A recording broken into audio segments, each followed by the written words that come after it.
Hello everyone, I am Amit Danayat, the Chief Editor and Founder of ANA Digest. I welcome you all to the first episode of our new series ANA Digest Mighty Minds. In this series of multiple episodes, in every episode I have interviewed 10 brilliant architects and interior designers and tried to delve into their minds to unravel their thoughts, their approaches, their methods, their do's and don'ts which they followed throughout their career to succeed in the profession of architecture and interior design. Of course, we all know that brilliant design skills is the fundamental prerogative to succeed as an architect or as an interior designer. But there are of course many other aspects which contribute towards the success of an individual above and beyond design skills.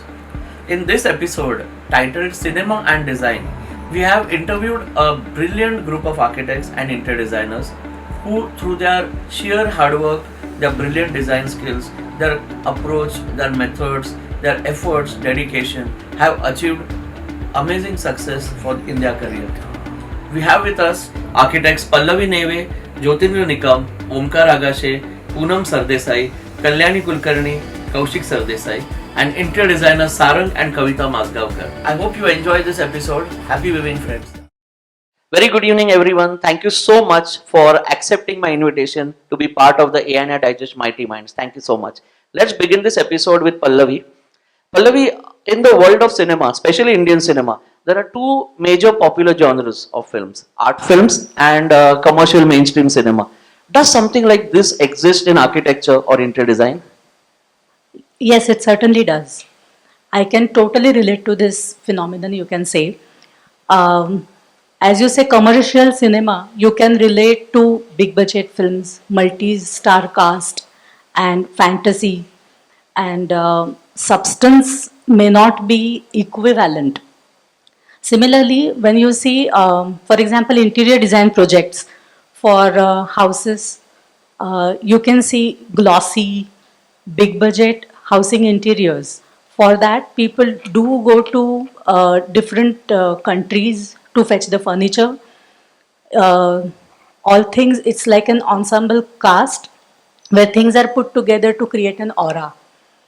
Another way to look at commercial architecture or interior is it's a prototype. For example, there is a certain budget, and you have a budget of say 25 lakhs, and you need certain things done. No matter what substance or theme or concept is, this job will be delivered, which is like a mass production. So, this also can be termed as commercial design. Whereas art film, there is freedom of expression, freedom of thought, and the designer, no matter what budget or constraints are given to him, will not restrict himself to unleash his creativity. Similarly, that project, he does not need, that designer does not need any particular budget or any particular material. He will first focus on his concept, the functionality, and that essence of his thoughts will be brought in terms of that design. Example, um, sunlight is brought through a small window, and a piece of object or a divine piece of furniture will be placed in such a way that it will be perfectly highlighted no matter what the flooring is. It can be a simple cement concrete koba. That piece of that object could be just a oval stone or something, but when the light falls on it, it will look divine. So I consider that as art film, or a piece of art in design. Excellent. That's a wonderful simile you drew, Pallavi. But I would just like to ask you, where do you consider yourself in, like, your kind of projects are in commercial cinema or art films? It is project specific. Whenever a client is totally focused only on having that ultimate design with relation to the budget. But at the same time, if he gives me a free hand to explore my ideas, I would definitely want to create an ensemble cast with the help of that budget that is given to me. So it will be an art film with a big budget. Okay. Same question to Sarang. So basically, art film, when we see, it is more slow, more natural. As she said that it is a freedom of expression. Uh, but the end of any art film is necessarily not very clear and happy. And any commercial film, it has to be entertaining and happy. So that's the basic difference. And for an interior design or architecture, it has to be happy. It cannot be sad. It cannot be unclear. So that's the basic difference where it may not relate, but there are certain aspects where it can relate to certain architects or designer where they work in a certain fashion wherein they use certain kind of materials, certain elements which are more subtle, natural, and it's unlike the other commercial or general works where normal materials are used. Secondly, the monetary things. So when it comes to a certain projects, it is like from done from from your heart.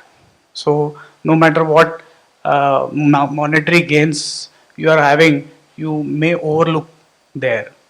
But in commercial interiors or architecture, there is a certain aspect of monetary gains where you can't overlook that, or maybe you have certain targets. So that is how I relate to it. Okay. Uh, very nice, Sarang. Thank you so much. Pallavi wants to come in.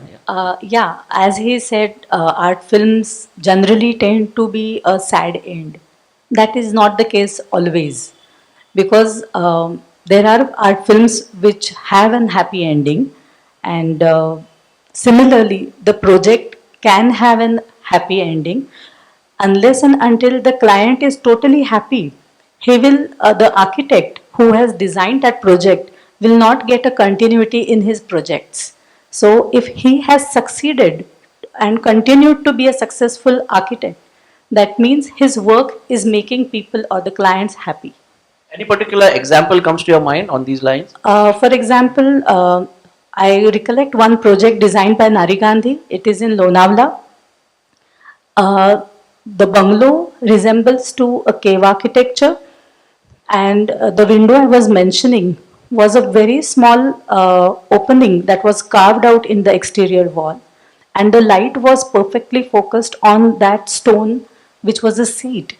It was a natural rock, but it had to be placed in a specific angle in a specific location, and the effect sitting there was dramatic.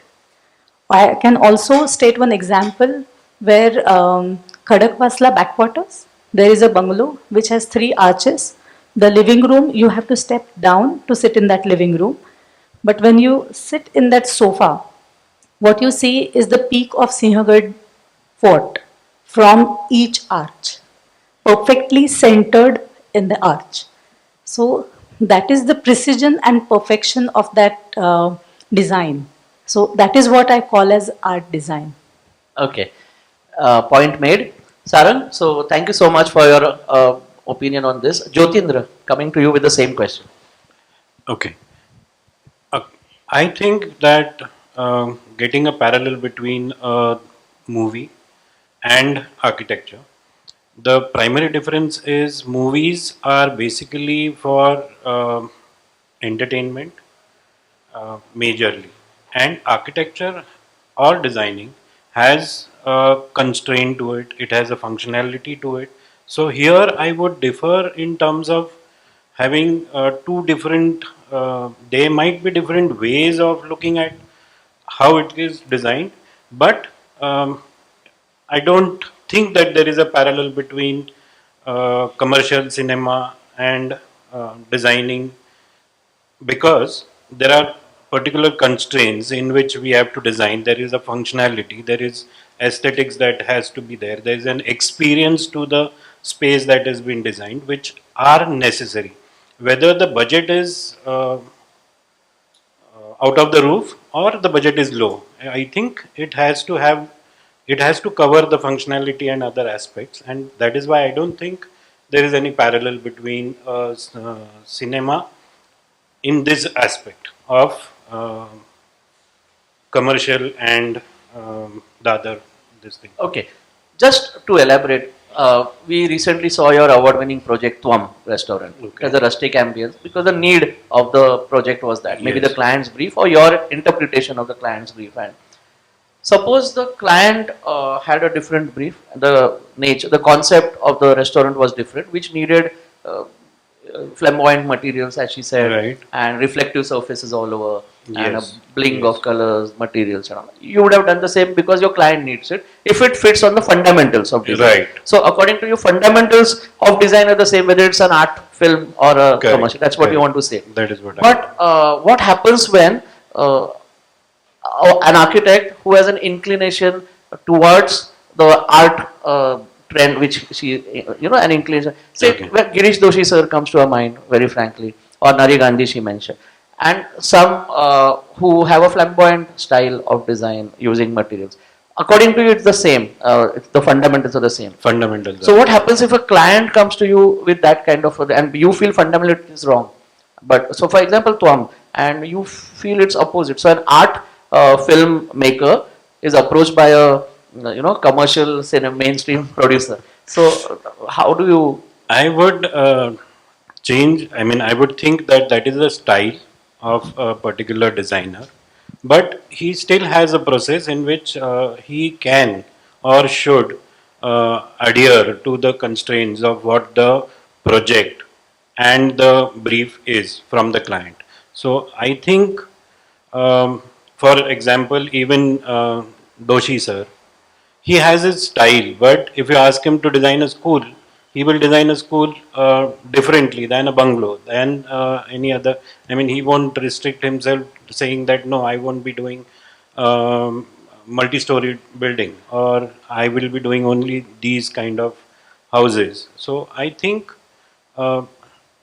it cannot be generalized Okay. as such. So fundamentals of design have to be followed either Yes, ways. Yes. Okay, Poonam. So for me, I feel that cinema as a medium is necessarily more visual and emotional, whereas architecture and design is experiential. So it makes a huge difference there itself. But to answer your question, like specifically, I feel it's more of not art based and commercial, it's more of timeless and trending.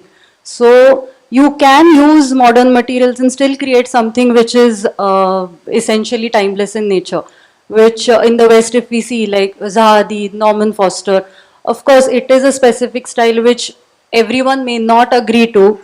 Like as ma'am has mentioned, Nari Gandhi, for example, everyone might not agree to living in such open houses where like it's all free flowing, and eventually there can be certain issues that is very personal. But I think, yeah, so timeless architecture and design and something which is trending is for me what can be the defining factor. Okay, just a rider question I would like to ask you. See, there must be some intangible purpose also about filmmaking, cinema. As Jyotinder said that it's different, but there is some intangible purpose for a cinema. Same, there's an intangible purpose of architecture. So both have a purpose, both have a process. So I understand what you say. Can you just tell me, according to you, what is the intangible purpose of architecture? I know I'm going a bit off track, but there's a reason. Comfort, primary. Okay. And that comfort can vary from person to person. Cinema can be mass, like it appeals to quite a few, even if it's art, there's a huge population that will go in for an art film.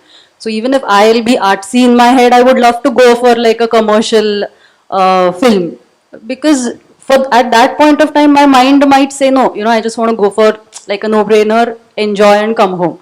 But if you create a space for someone who's going to live in it, and that person doesn't want to, like if he doesn't like something flashy or whatever, you don't want to go to home to a space where you're going to be uncomfortable. So I think comfort is prime when it comes to design. Excellent summing up. Thanks for the Next question, I would like to go to Kavita. The same question, sorry, Kavita. For me, yes, art film is it relates to interiors, where interiors are soothing, which has edge, which are more natural. For me, that relates with art film, and there are many commercial interiors we normally see. So, So you yes. believe there is a Yes. similarity, a metaphor Yeah, can be yeah. drawn between. Yes. Okay. Same question to Omkar.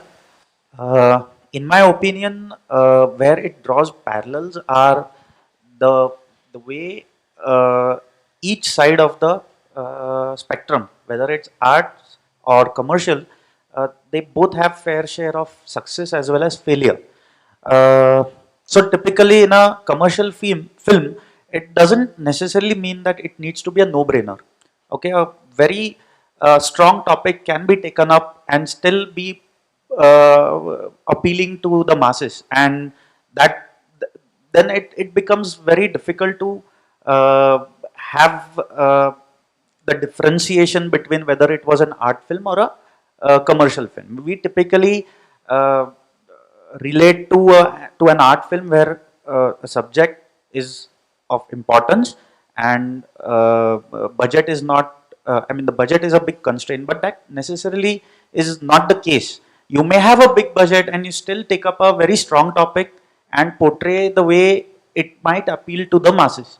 And same thing happens with the with our architecture as well as interior design, or for that matter any kind of art. So it is not restricted to just architecture and cinema. It goes to sculpture and paintings and like normal any art you see.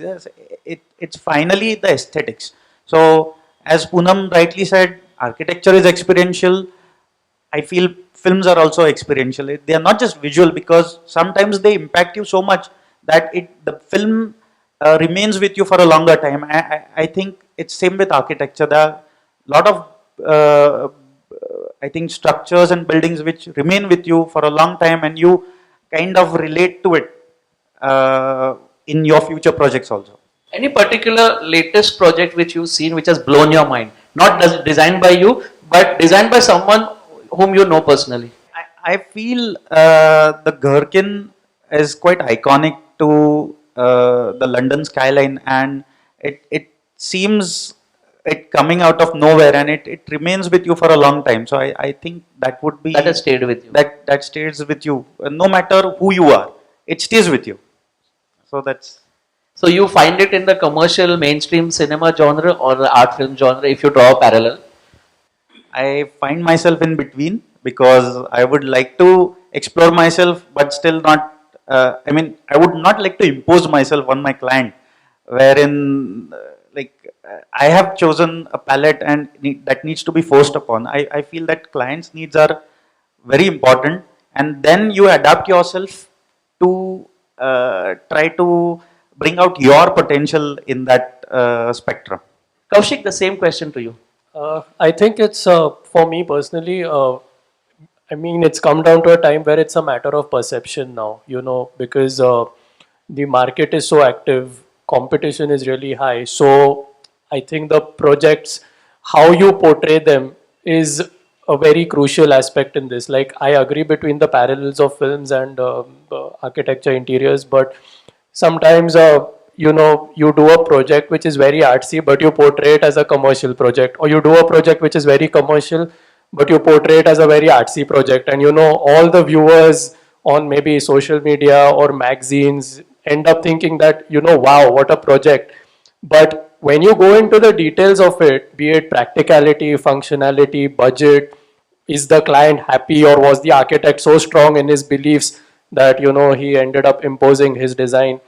All these aspects are, you know, somehow maybe buried under, or, you know, they never just come to the surface unless, you know, you're a critical analyst and you really go into the depths of the project to find out. So it's the same with films. Like, I really disagree with the fact that Salman Khan cannot make an art film. You know, he is a very talented actor, or maybe Nawazuddin Siddiqui cannot make a commercial film. It's a matter of perception, like how you emphasize on the right aspects and how do you work out your finances, or what are you looking out as a ultimate goal. I think that's very important from my side. Kalyani? Yeah, so when we were doing our undergrad, our professor had asked us one simple question. The question was, do you want to do 100 projects in a year, or just one project in a year and you want to be, uh, famous for that project? So, like many architects or like student architects who come, who see that or who think that there's going to be money in architecture and who are in architecture because of that, they said that they want to do 100 projects. It's okay if they are not famous for their projects. They just want to do 100 projects and be famous for that. And there was another category who said that they just want to do one project, work very hard. They want to, talk with the client, like have great ideas and then work on it. I think this is the parallel that we can draw. So it doesn't matter if you are using modern technology or you are like having a rustic interior, because if you see if I want to do IPC flooring, that's going to be more expensive than going for going for any shiny tiles.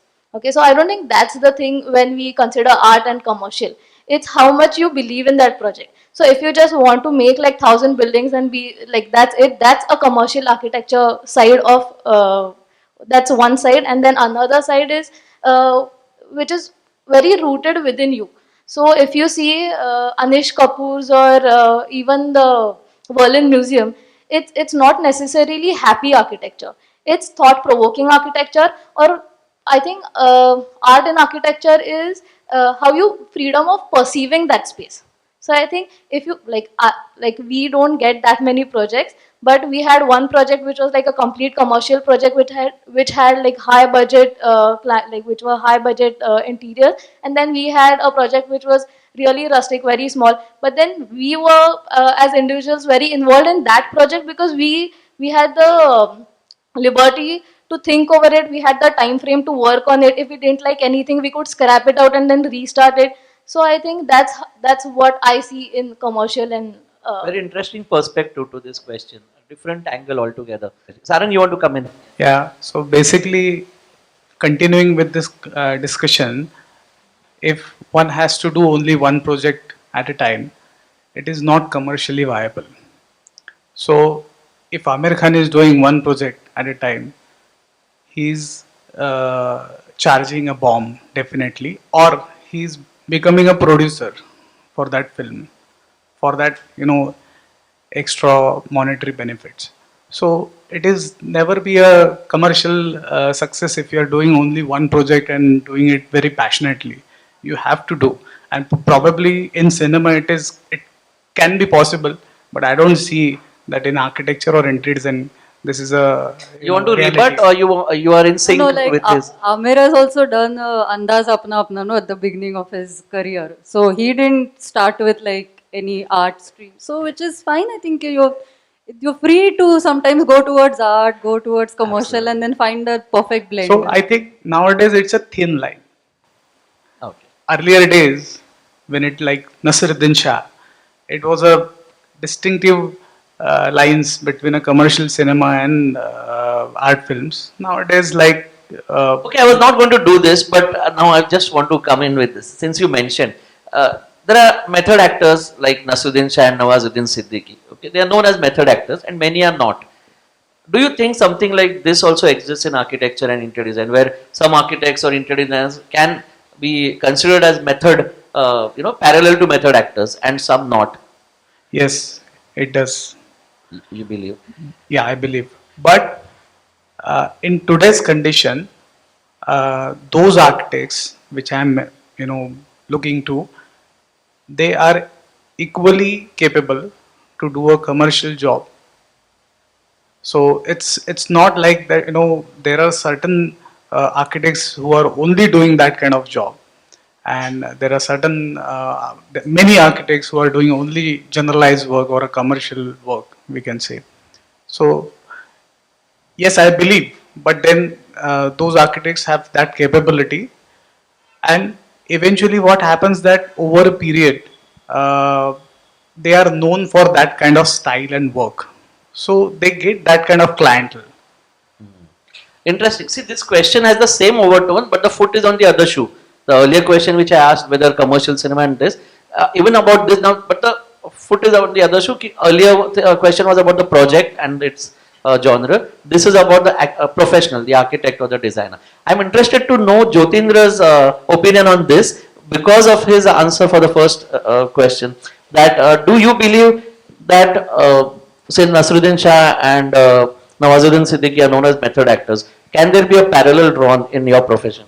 Yes, there. I mean, I would think that a method is necessary for designing, and most of as a designer, one should have some kind of a process of designing things. So there has to, I would say, rather than keeping it as an option, there has to have some kind of a method, something which they believe in completely, and design according. I think most of us do have a method. They have some kind of concerns, some way by which they look at a project, and they follow those. So you believed in when you replied for the first question that there are fundamentals and there's no such thing as art films and mainstream Yes. cinema, no parallel. So in this case also you feel there are no method actors or non-method actors. Everybody is supposed to be a method actor. Is that what you want to say?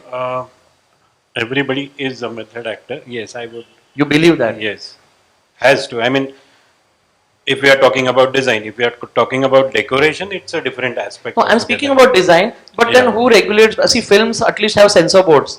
Who regulates bad design? I personally believe that anything that is built, I wouldn't call it a bad design. So there's a opinion to it. Opinions may vary, but there's no Yes. bad design. Yes, I mean, there always, when something is built, then it is doing its function at least. So then aesthetics is something which everybody could have a different opinion about it. They might, I mean, something that one of us likes, the other might not like it at all. He might think that it is too flamboyant. The other might say that yes, this is how it should be. Poonam, you want to come in on this about the method acting? Yeah, I think the names that you've mentioned, like Nasruddin Shah, Nawazuddin Siddiqui, they have a method, but to what end? Like just now there was this serial that we were watching, Nawazuddin, Main Bhagwan, who was some, what is the- Sacred Games. Sacred Games. Like, who would have thought with that method he could have got to that end? So for me, I look at it differently. I sort of look at your question in a way where you're intending to ask that by looking at a design, can you say that it is this architect's Or design? look, yeah, correct. Correct. So yes, that is there. Of course, each to his own. As I said, like for me, prime example is Hari sir, who you can see and tell this is Hari sir's design, but it will never be the same. It will vary from site to site. There will never be the same design element. So I think, so for me, I think that's a very smart way to go about it. Okay. Pallavi, same question. See, every process has to have a method. So, every design or every designer is definitely going to have a method. The type of method differs. Some people may define the method first, as in the approach to go towards the design is defined first, and then the product is an outcome of that method. Some people, they have some idea in their mind, they execute the design and simultaneously they attach a concept to that, or they have a spontaneous design process which evolves along with the project. So that could be a differentiation in the method. So we cannot just tag an actor that method actor or non-method actor or method designer or non-method designer, because unless and until there is some method, things need not evolve as desired. That's what I feel. Omkar? Yes, method is always there. Even with the actors, directors, the way you define method is different. So if someone transforms himself or herself for a role, you say that that person is a method actor, but that's not the case necessarily. So it's the same with the designer. So a lot of designers may start off with preconceived concepts, but at the end of it, you may realize that yes, that person had to change or adapt to bring out whatever was necessary on the site. So a lot of times, sites, the budgets can change your concept, change your method. So I feel that even when you're adapting, you're changing your concepts and whatnot. It's still there has to be a method. Otherwise, you won't be able to proceed. Sir, I think the main difference is कि method acting के लिए you get a script and people stick to it. In our field, that doesn't happen. The script keeps changing, so we need to adapt. Our method can keep changing. Kavita? I think yes, method acting does matter in architecture and interiors, and in fact, as you mentioned, everybody should follow methods in designing. So then Many. it's a yes by you that yes, in architecture and 100% interior it does design, exist. there are certain people who are method actors, parallel to method actors, and some are not. That's Yeah, what you some mean. are Okay. Kalyani? Yeah, so I believe that everyone has their own methods of how they approach a project. Of course, it depends on a residential, commercial, what kind of project you get, and it does vary. Like Omkar said, that what situation you are going to deal with on site with clients. Uh, like we are drawing parallels with film. So if you see Ranveer Singh while doing Aladdin Khilji, he had locked himself in a room. But while doing Bajirao Mastani, he was not staying here in Pune. He just tried and improved his accent, like Marathi accent. But when he was doing, he learned when he was doing Gully Boy, he learned how to do rap. So there is a thin line. There must be a thin method that he like a line which he follows. But of course, it does vary according to projects. So I agree with Omkar what he said. Okay. Kaushik? Yeah, I think if you're comparing method actors as a style of an architect where you identify a project, I think very few architects are at the liberty today, to give preference to method over projects. So I think everyone's at a situation where everybody is hungry for work, everyone wants more work. So very few architects will actually say that my method is more than what you are trying to give me or offer me, and I will reject your project just because it doesn't fit my method. So I think architects tend to buckle a lot, and under pressure they will succumb to what the client is expecting, or be it budget negotiations, be it design changes, be it completely against your will and wishes, but just because you want that project or you want work for bread, butter, or anything. I mean, if you're running an office, there are other logistics which the client generally overlooks, like printing, salaries, electricity, to and fro, sanctioning, licensing. He just takes it for granted that architect is just designing, and many other parallels are eliminated. So I think this factor of method actors did exist probably for people who have 40 years, 50 years of experience, because architects were not that high in number back then. Very few people you could probably name at your fingertips that, okay, I have a project, that's the architect I have to give. Now you go to every nook and corner of the street, you'll find an architect's office. So it's very difficult to have a method as such. You may have a way of working, maybe punctuality, discipline, knowing the market, contracting. It can be your virtue, but having a method now is very rare, is what I feel. Omkar, Sarang, I'll come to you with the next question. See, film directors and actors sometimes or often known to have an X factor, a secret sauce, which makes their films popular.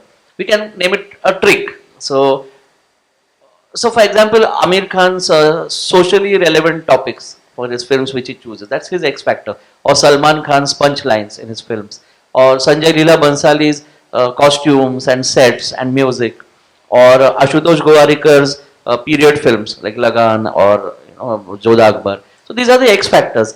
What's your trick? What makes your work likable to your clients? So if it is a X factor, then I think it's a detailing.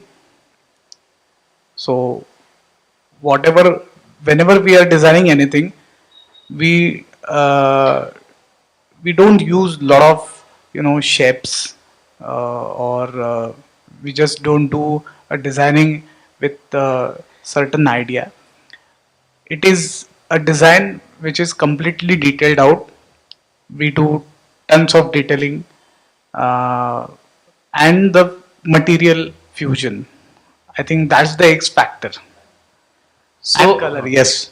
So you believe your amazing detailing and your fusion of materials, your knack of having a fusion of materials appeals to your clients and it brings out. So that's why they love your projects. One of the factors, of course. Finally, design is a collective this thing, but I think that is the way of doing jobs in recent past, and we have succeeded doing that. I don't think that because somebody has liked it and that is how we have adopted it. So it's like a process which we have succeeded and we have adhered to. okay. So very in-depth detailing is important to succeed in design. Pallavi. I guess detailing forms the base for any kind of design. Simplicity is what ticks in our case, I guess. Another thing is the clients are happy because they believe that we have followed their ideas and their choice matters in the design of their projects. In fact, our choice is not overpowering their choices. That's a feeling that has to be created because we have to guide them to choose the right thing. It is. But isn't that what you're, as it is supposed to be doing? As I a know, marketing? but the moment the client feels that we are overriding their ideas, they are not very comfortable. So we have to make them understand that it is their choice, but it is guided by us to choose a right thing. That's what has been expressed by our clients. That's what they like about it, and the simplicity, the clarity, and very functional design Okay. where nothing is used unnecessarily. Like there is a wall, so you have to fill it up with some kind of decor not required. So that form follows function, that kind of design has helped us to make an impact on clients' minds. Poonam? So you should also answer this question. So I think for us, but I'm answering for my own opinion. I think understanding the unsaid things from the client is what has worked for us. Many a times, most of the times, everything is not given in the brief, and when you figure that out, I think you can deliver a very good product. So you have a knack of breaking the code, mental code of the client. You understand. Touch wood, at least till now, I think. Reading we've between the been- lines Yeah, and- we've been able to do that well. That's your trick. Okay. Kavita? For me, the passion we have for excellence and execution of site, finished product, which makes our project likable to client and more and most important, user friendly to that individual client. Because every project may suit you and may not suit him. So it should, like, we have to understand their lifestyle, their choices, as she said. And if we deliver in that way, it's not like कि उनको लाल colour पसंद है इसलिए हमने वो लगा दिया. But of course, they have to live with it. You're going to do and just you're going to go on next project. But that client has to live with that, and of course, it should satisfy him. Excellent. But as I was speaking to Sarang, I heard some light whisper about colors or color Yeah, scheme. yeah. So what was that about? Yeah, color is our also main. an X Yeah, factor in yeah, your project. yeah. In our project, as I'm a fine artist, we always make sure that there's something like playful with colors. So I heard a rumor that in all your projects you are in charge of the color scheme. How true is that? On camera you can share with us. Yeah, I'm totally in charge of it. Colors. Okay. Okay. Thank you for being candid. Kaushik? Yeah, I think So again, Kalyani and I, we are partners at Anthem. But if I have to give my personal opinion, I think my secret sauce is to know the market better than the rest of my colleagues or competitors. Because since I come from a turnkey project background where my father's been into contracting and turnkey project execution, I've always been through that guidance, that no matter what it is, your client will only be impressed if you know what products are available, what are the prices, what are the latest trends. Uh, you should be updated with everything, be it flooring, be it tiling, electrical, plumbing supplies. So I try to do that because every time I propose a design to the client, the first question he'll ask me is how much it's going to cost. And since starting out so young, I'm dealing with people of tons of experience or knowledge about markets. So that's what I think my secret sauce is, that I try to catch my client in a way that I would sort of at least try and negotiate or be on the same page as him, so he would get the confidence that yes, he knows the market as well. Jyotindra? After so many years, I have come to understand that the brief is one of the most important part of your design process. When a client comes to you with his requirements, it's important that you not only listen but understand, as she rightly mentioned, that you have to understand what he is saying, you have to observe what he is personally, and try to understand when he says, like she just mentioned, that he's saying the red color. Red color doesn't mean that he wants just the red, but he might be expecting that he wants something really bold, making a bold statement. So these parts are very important. So they have to come into your brief. The more strong brief that you make, it makes it more easier to take the design ahead. And as a team, we can think in a proper manner. Second most important thing is there is form function, as she rightly mentioned. There's one more thing which is very important in a design process is the experiential understanding of the space of the thing that you are creating. So there we try to make our own experiential brief at the very start of the project, where we try and give some kind of a that we want to produce. We want to create this kind of an experience. Maybe some cases we but at least we try to give a experience to the entire. So there's a story that the person living in it, once there's a story attached to it, he starts understanding, we are on the same page, and then he it's easier to explain things to the client. I think that is a very important part of it. After that it becomes much easier. It might be me who might be doing things, or somebody else in my office, but we know what the end product needs to come as an experience and function and form. Omkar? Uh, I think X factor is something is perceived by the other person. It's a third person's perspective to see an X factor in someone. So your So client or when say for example, when you take up an example of an actor, X factor, when you say that Akshay Kumar, Amir Khan will take socially relevant films and try to excel in it, whereas others might try something else. And I think that X factor is your perception. So when I perceive X factor, I try to see master architects. Okay, so if a Legoretta will go with solid forms with brilliant colors.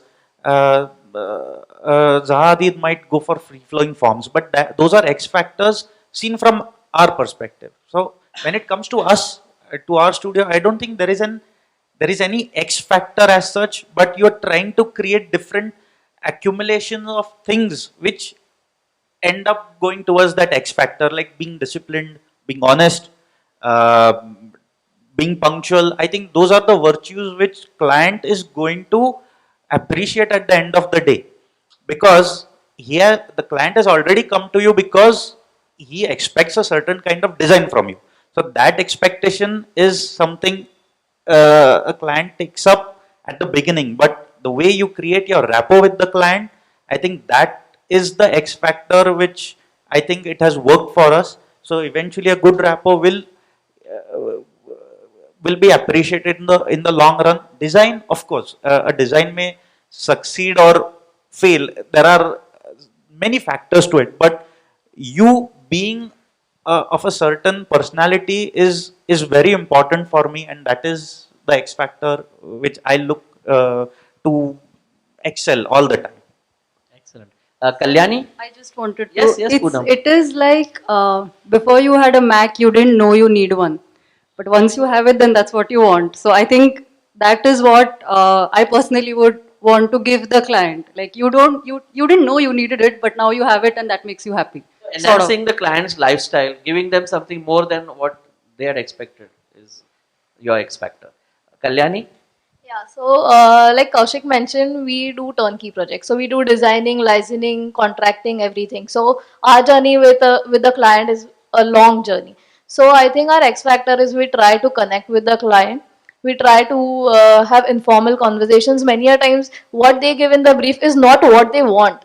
Like they, like many a times they just give the brief because that's what they have liked somewhere, and maybe they like it in that space but not necessarily in their house. It's never easy to tell what they like in their house. So informal conversations, and I think maintaining that relationship, developing it through this process gives us clarity what they want and how we could give it better. So I think that's our X factor, that whenever there is a client who comes with someone's reference, he'll always say की ते म्हणले की ते आपल्या कलानी घेतात काम. It just means that they understand what you want. So even if you don't tell them, they'll try and figure it out by themselves. So that's what I feel our X factor is. Omkar, coming to you. Film actors and film directors often learn from their flop films. It's a known fact. They mention it in their interviews. So, drawing a parallel between this fact and your profession, do you also, you personally, I'm asking, and in general, your opinion about the fraternity of architects and interior designers, do you learn from your wrong choice of projects in your career, or your mistakes which you have committed on site or in design, or any other source of learnings through your experience? Of course, mistakes are meant to be learned from, and they add up to your experience. Typically, if all the projects were successful, then you're not gaining a proper experience. That's what I feel.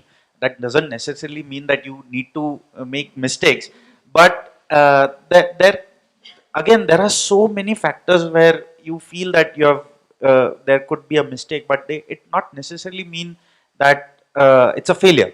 So right from choosing a wrong contractor to giving a wrong design is I feel there are n number of mistakes happening in every project. There cannot be a project where there could be 100% success rate where you feel that a project ekdam need gela hai. It never happens. Yes, there is a satisfaction part to it, but mistakes are always happening, and I feel they are very important because you learn from them, and then experience makes you a wiser person. I think that's very important. Yeah, Pallavi, I was coming to you.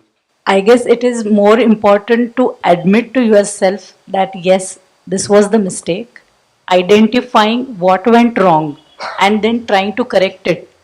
Most of the times, after some time in the practice of design, people do develop certain attitude, and we start feeling that no, what I have done is right. So it is very important to admit to yourself that yes, this is wrong and this needs to be corrected, either in this project, and if it is irreversible, then in the next project you have to take care of that. I think that is more How important. did you cope with your attitude, like not going to your head or keeping grounded? As you said, there has to be somebody who has to point out your mistakes constantly. Okay, Sarang. Yeah, mistakes, I mean, are going to happen, and it is like it is going to happen till you are doing interiors or architecture. You are in that project, so and you only and only learn from mistakes. So that is something which is unavoidable. Yes, you can control it over a period. After a certain experience, you know that these mistakes are going to happen. You can put such certain systems and you can control that. But there are newer materials, there are new suppliers, there are new contractors, there are new clients, there are so many new things which creates a possibility to make mistakes. So mistakes in design, mistakes on site, and mistakes in choice of contractors, or as he said, or vendors. Have you also, when you introspect, do you also feel wrong choice of projects also is from where you learn? Has it happened with you? Wrong choice of projects means till Wrong today. choice. After the project ended, you thought I shouldn't have done this. No, never, never. Okay. Okay, can you just Because- share? Yes, sorry. Because professionally, when I'm admitted to any client that I'm, getting these fees, I have to deliver a job. So we put our 100% passion to it. So as a part of design, there can be failure, but it will be very minimal. But we never felt that there is a wrong choice of So you project. never got a difficult client who was unreasonable, who was not approving your designs without logic and kept suggesting changes, and who shook your confidence. Many, Okay. many of them. So you didn't learn from that. Of course, you learn. Okay. Definitely, you learn. Okay. But I mean, this is a ongoing process. Continuous This is something which is going to happen with everyone. It's not like it is going to happen with me. But when it comes to a wrong choice of project, we never got a wrong choice. I mean, we never get into a project which we felt later on that, "Arey, why we did this project?" Never. Yes, this happens once that after 75% of a completion, only once in 17 years, I felt that I should get out of this project, and I told that client upfront. But then Kavita played a role where she discussed with client, and then we completed that So project. good cop, bad cop combination you all did in that project. Okay, Sarang, just to stretch further and ask you, can you candidly share with us one mistake which you did on site or at work during your career or in your design, and what did you learn from it? Okay, till you recollect, we'll just go Yeah. through and we'll come back to you, but we won't leave you on this. Sure. Kaushik?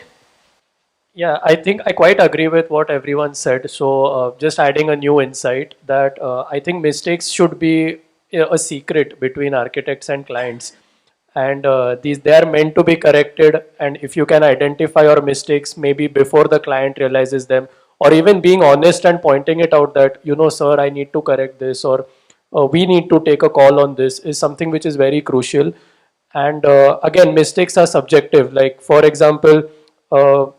When I do a project, I know that if my father or Omkar is coming to see that project, maybe they will not talk about those mistakes, or maybe it will not even hit them. But when Hari sir will come to see that project, I'm very nervous because he might find 10,000 mistakes. So to each his own, like how many mistakes you find. There are some architects who have alignment OCD, some architects who have material OCD, like why is the fan not in the center? But if the client is okay with it and if you are okay with it, I don't think that qualifies as a mistake. So I think it's something that, like a relationship which you make with the client, and if they are okay with your mistake, then you should be okay with it. Interesting. Kavita? So I'm total OCD then. No, we never delivered any flop project till now. Your question starts like that. So never. Okay. Uh, That's But very yes. assertive. But have you committed any mistakes on site, and you learned from it? I'm going to Sarang again for this, but I cannot call mistakes, but yeah, you feel sometimes कि ये ऐसा नहीं होता तो better होता, इससे ज़्यादा अच्छा So you लगता. retrospect or Yeah, introspect you did, about yeah, even after handover. every project. Yeah. Poonam, I would like to come to you with the same question. I'll again repeat since I Yeah, mentioned the it's question a long long time ago. long. So, actors, film actors, and directors learn from their flop films. They say Correct. so either it's wrong choice of films they did, or wrong direct, or whatever. But they learn, or their own mistakes, own dedication. They didn't method acting. They didn't do, or whatever, or research they didn't do. In now drawing a parallel between that filmmaking and your profession, do you also learn from your wrong choice of projects or mistakes done on site or in design or any other source of learnings through your experience? I have made a book now, my book of learnings. I carry it with, I have it just now also. I carry it with me. Um, a mistake, for me, I feel a mistake is a lack of knowledge somewhere on your part. Maybe it's understanding what someone wanted. Maybe it is somewhere the drawing was not delivered the way it was expected by the contractor. So these can also be mistakes, not necessarily that visually this thing has flopped, so now it's a mistake. Maybe that is not the only way a mistake can be committed.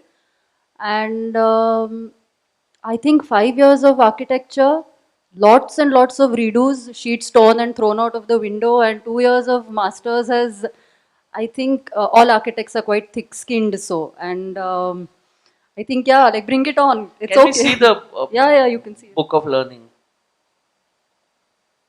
It's small because No, it no, needs but to. The learnings This are is a very lot. The inspiring. book is small. Poonam, it's very inspiring.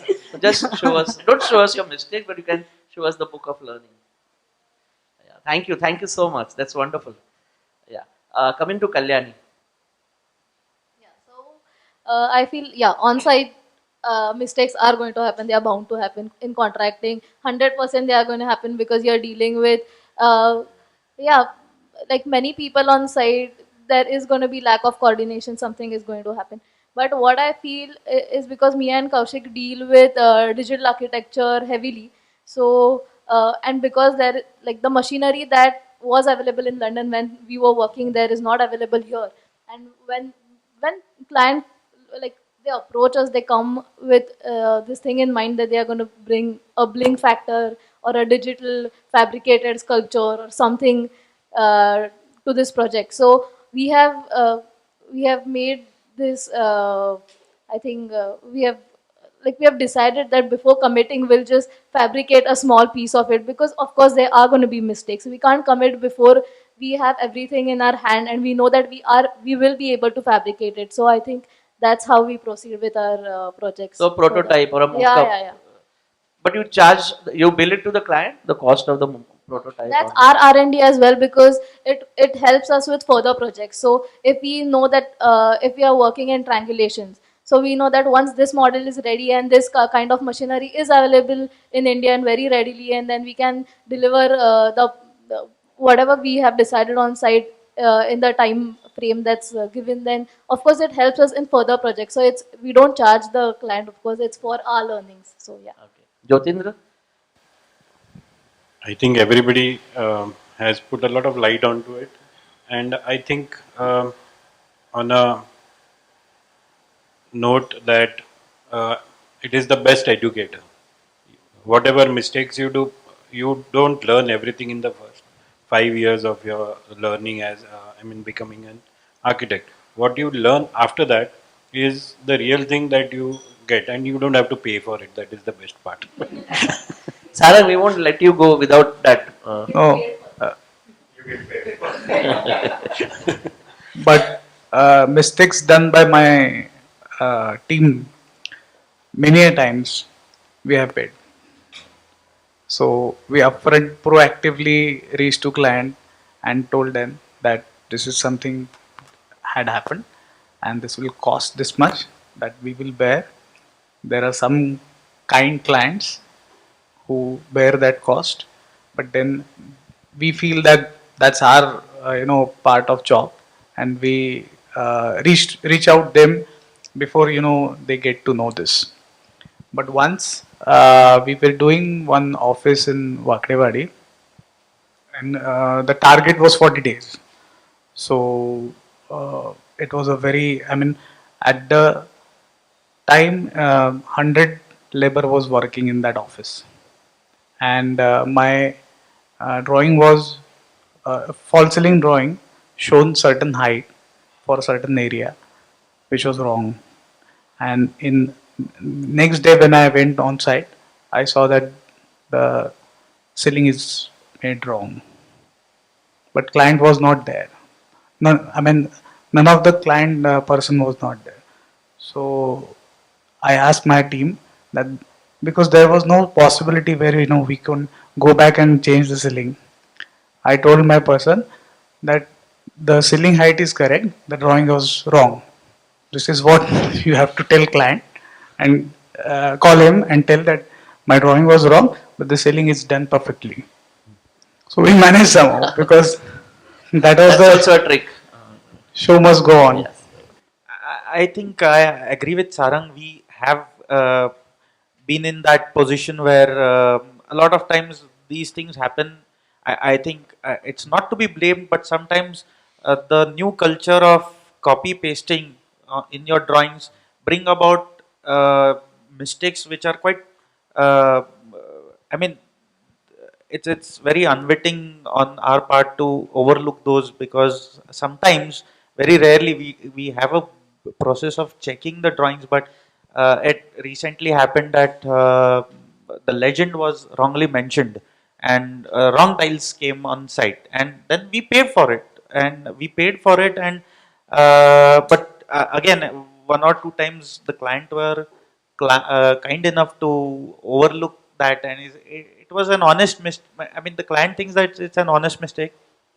So it was. I mean, we could go through without any hiccups. But talking about any mistake as such, which we think that we avoid these days, is at the start of our career, we would take up projects, and the client would show us the carrot.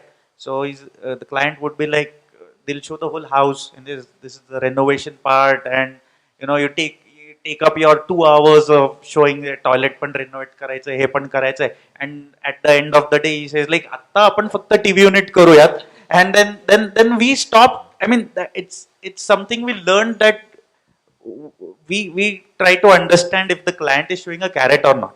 So that's something with experience we have learned. I think every person over here has gone through it, and now we don't usually fall for that. So that's a very specific mistake which we know we did, and we are avoiding these days. Excellent. Poonam, I think he's going to call you tomorrow. Please cut this part out. no, good. It will be a message to everyone. No carrots work here. Okay, Poonam.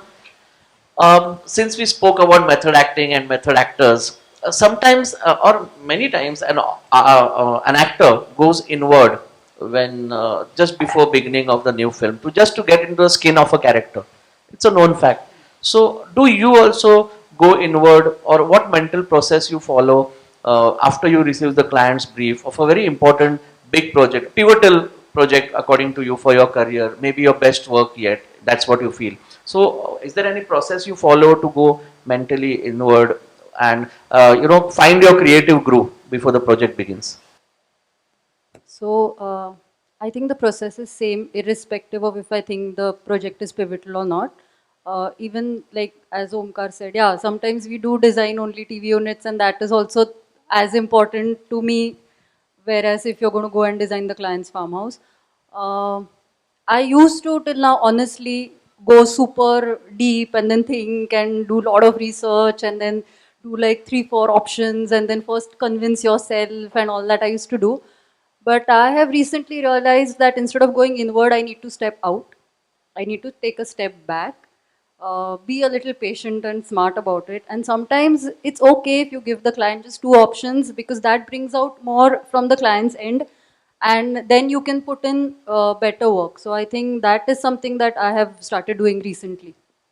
Jyotindra, the same question to you. I mean, the earlier question, the main question is any mental process you follow you go inward just before you get a big project, and you feel you need to hit your creative groove for that project? Like she mentioned just now, that and as I had said, that there is a process by which we try to understand what the requirements are. We make it more detailed in terms of what we need to create. That is the architect's brief that we call it. There's one client's brief, there's another architect's brief. That is where, while making those architect brief, that is where we start trying to understand, do a research, what the client wants, what is the best thing that will help him, or these kind of research. That is where we need to get into the project. After that, it is more of teamwork, and then we try to find answers in a different ways. I mean, the answers could be different, but the question needs to be very strong. So That all your is- creative work happens at the drawing board, or you get sudden bursts, your eureka moments come even when you're not in office or you're not on a drawing board. Sudden burst of innovation or a solution hits you, or an idea hits you when. Yeah, I mean, everybody gets those Okay. kicks of getting this. Yes, You well, wake up in the night and you write down. yes, yes. It's a, Usually the solutions come in my dreams. yes. Okay. Sarang, the same question to you. So we are doing one tropical house in Pune. It came to us 2 years back. So when it came to me, when client came to me, and it was a known client, repeat client. So after understanding his requirement, we met couple of times in his office once, in my office once. I could understand that he has a lot of aspirations to it, and what he's thinking is not the right track. And very spontaneously, we were together. I told him that for this project, we need to visit Bali, and earliest. So maybe next week, because I wanted certain aspect of Bali which was not possible to show, and client's understanding also was he was not very visionary in terms of art and design. He said yes. You tell me when to book the ticket, and we'll fly. And we were there for 6 days, and and there was no plan except what I wanted to show him, because I have been to Bali earlier, so I know what things to be shown to him. So this I have done maybe 5-6 times. So for a certain project, we have traveled together, or maybe sometimes I have traveled, and I have gathered certain information based on which then we have presented. And all those presentations have cleared in one meeting. So maybe that is working for me. Okay. Pallavi?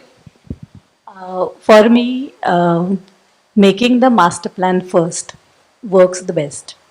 I envision the use of spaces, and that smart use of spaces, once those are correct, even if it's a draft layout, unless and until that layout is confirmed fit in my mind, I can't think about the materials or the colors or the treatment.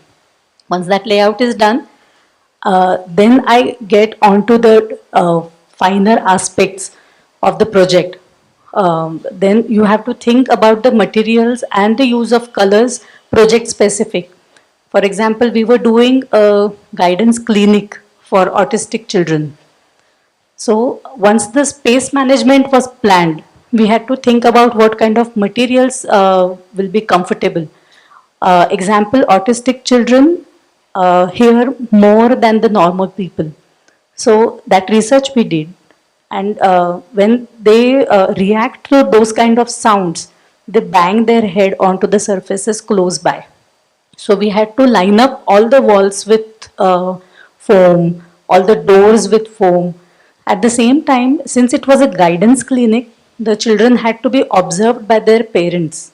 So the wall was made transparent by use of glass, but at the same time, the children shouldn't see their parents, otherwise, their reactions change. So basically, it was the master plan and then a material with project specific requirement. That works for me. Interesting. Kalyani, the same question to you. Yeah, so when I'm approached with an exciting project, I have tried like going to office early, sitting when there's no one, and then sketching, but that doesn't work for me. So when I'm excited, anyways, I'm thinking about the project 24/7. Like Omkar said, I'm dreaming about the project. Like while eating, also I'm thinking about that project. There is just this one idea that needs to come to you, and after that, it's like a thread. You can just unleash the project. So I think that what works for me the best. So if I'm excited about the project, I just need that one idea. So it keeps tickling in my head that what that idea should be. Omkar? Initially, when we started out, there was a lot of inward thinking, as you mentioned in your question. And nowadays, Poonam said it's not so much of inward thinking, but I feel that the initial days when we were processing the all the thoughts and designs and looking inward for all the, because at the beginning of your career, it's every project is make or break. So every project would excite you. Even now, all projects excite us. But now that inward thinking has become core of your being. So now you don't really go inwards, it's always there. So I feel that once you have gone through that process of looking inwards, and once you know that a process has set, then I think it's set for your life. So that core, it's that's important, and then you don't need to push for it. It's just there. Kavita? Yeah, I agree to him that after an experiences, you don't really have to go inward, but I mean, but you have to keep exploring new things, and uh, I mean, like what I do for my project is like I keep exploring new color schemes. You know, project shouldn't look similar Monotonous. because yeah, because color always impacts. Client also feels कि अरे हाँ आपने उधर भी ऐसे ही किया था. So yeah, of course, you you keep exploring things. You don't have to go inward, but you have to explore. Kaushik? Yeah, so my answer to your question would be no, that I've never done any inward thinking, because I think I've been very fortunate to have a partner like Kalyani. So, she does all the thinking for me. And I'm more of into logistics and financial aspect of the project. Like, how do we deliver it in the quickest time? But I think it's also important to know how deep you should go. You shouldn't reach a point in life where you're so poetic about your projects that, everything is free flowing and you have no idea which direction the project is going, because every single detail you want to immerse yourself and, wait for the eureka moment. So I've never done it, but I would love to kind of have that opportunity in the future. But I think it's very important to know your limits also. Interesting that you mentioned it. Exact contrast to this, I want to ask you the next question. That see, film actors sometimes they immerse themselves or involve themselves in a particular role, maybe a biopic, and it changes them as a person, the whole experience. So, has it happened with you that doing any project has had a profound effect on your mind, or has changed you? Maybe the influence of the client's thoughts, or the proximity to the clients, or some other experience, or the nature of that project, or the research you had changed you, or had a profound effect on you. So, has it happened? I would say it hasn't changed me as a person, but it's definitely changed the way I think. So I do have my principles or let's say design values intact, but since we do a lot of projects which are largely to do with government tenders or Archaeological Survey of India, Maharashtra State Board. So you're dealing with so many people of different backgrounds. It's not necessarily that you're exploring a residential or commercial project where more or less the client expectations are generally the same. Pallavi? I can't say changed me as a person, but definitely a value addition to the way I think or the way I have the perception of my projects.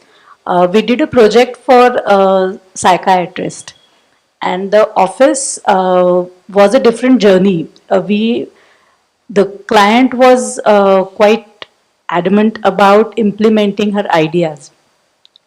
She wanted the entire space to be painted black, only the ceiling white.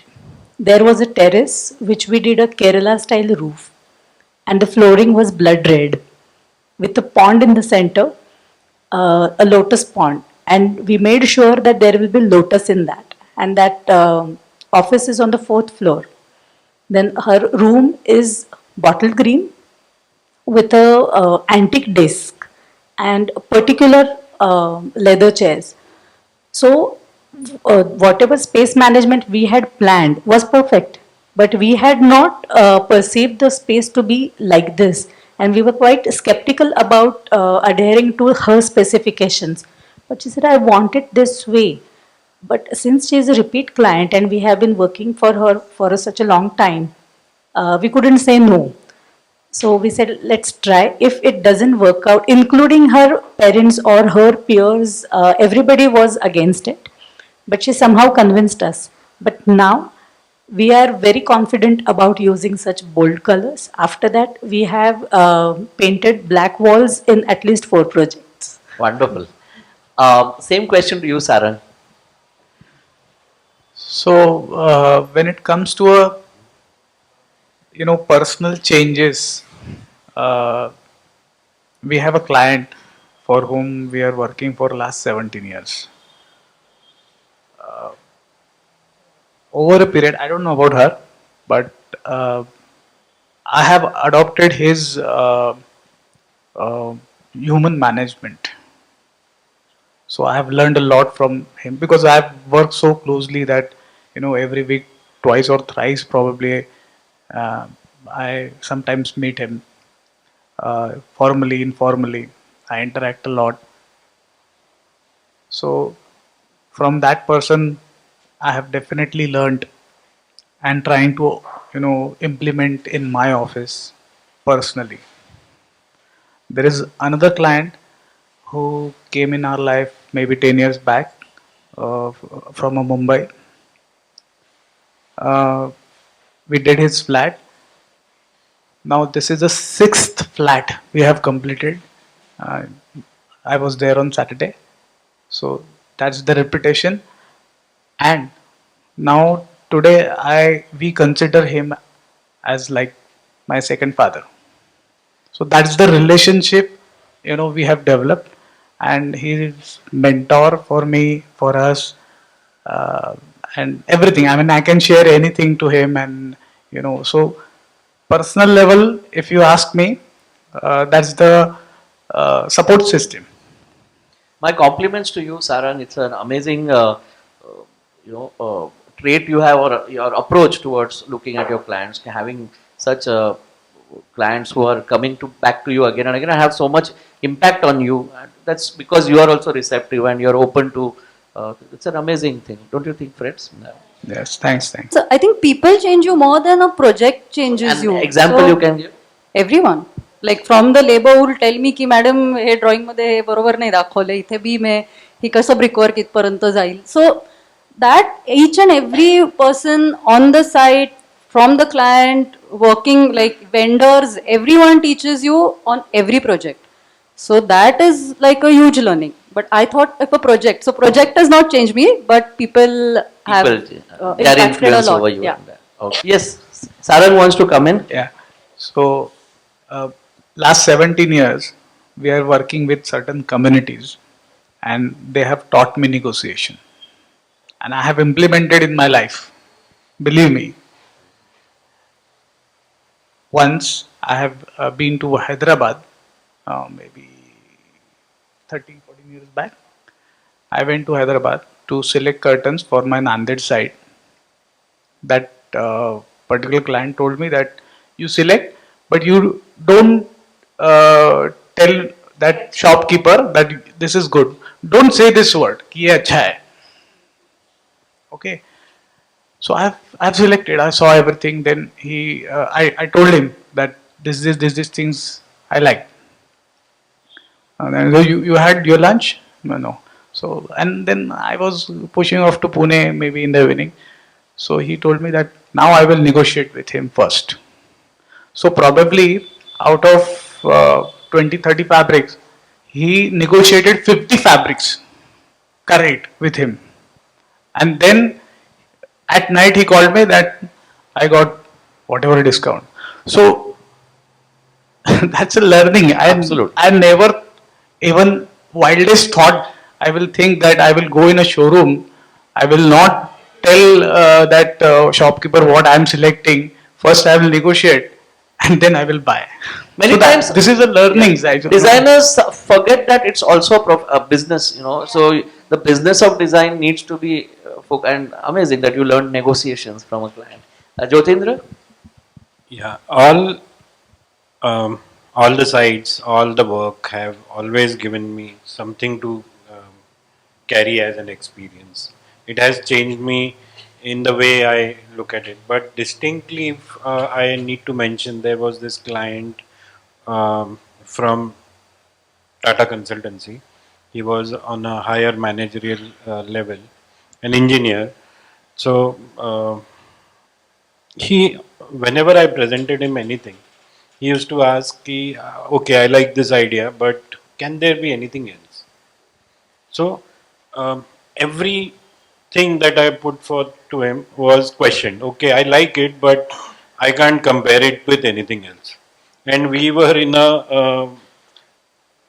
we always use, even today, we don't give too many options to the client because we have been working through a lot of options and all of them cannot be the best option, so we don't put up.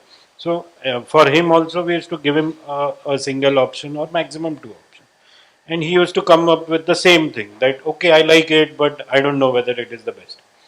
So that is what I have been implementing after that. That even if I like something, I can shut down my thoughts for that project in that particular manner, and then rethink as a different idea to the entire space.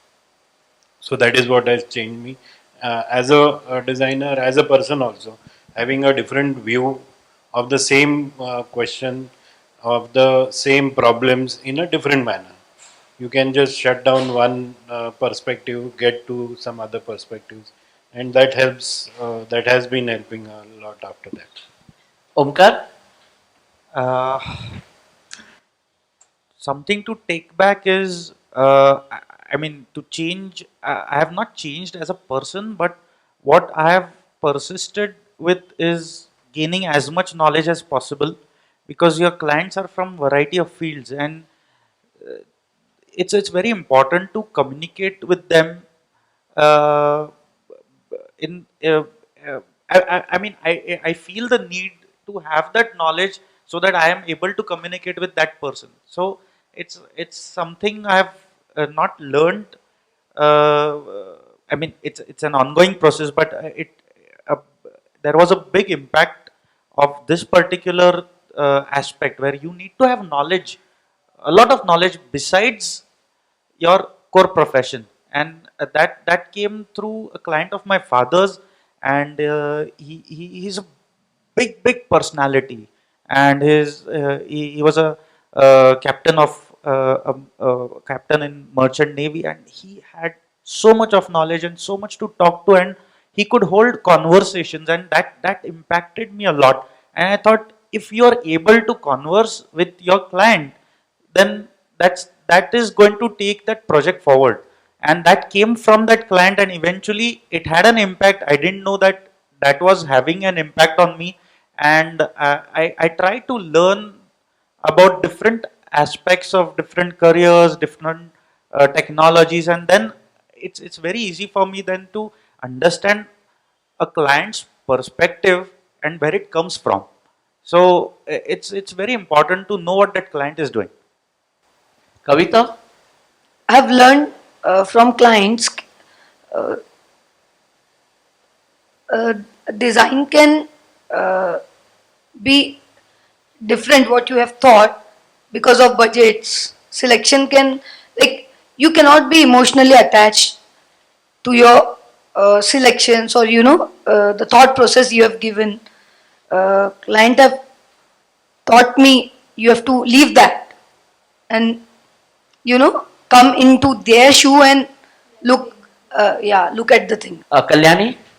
Yeah, so I feel that of course projects and people who you're working with change you, but not as a person, but in bits, and I really feel that towards the end, collectively, I will change positively as a person as well. Like this event is also going to give something to me which I learn, and then I make some positive changes in my personality. So I think, yeah, every side has changed me a little bit.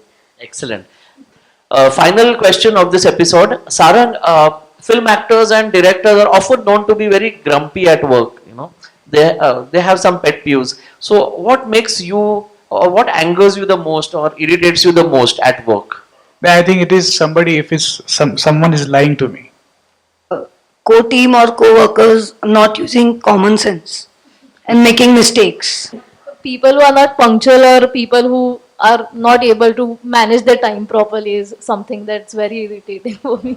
On the other person's part, it is accountability, and on my part, it is inadequacy to reach out in a proper manner as to why that person has not understood. People switching off their cell phones. Like without informing, if you're in working hours, they switch off their cell phones like it's nobody's business, and then you don't know how or where to track them. It's very irritating. I think unclean sites irritate me the most, because then your thinking becomes very cluttered on site. Lack of involvement from the team, or mechanical response to the design aspects that you expect from them. Being illogical is what I hate the most. From my team, myself, primarily. Client, I never get irritated with the client. But clients are paying. How can you get irritated? Thank you so much, everyone, for being so candid, coming forth and sharing your strengths and weaknesses. And thank you for a great episode. Thank you. Thank you, sir.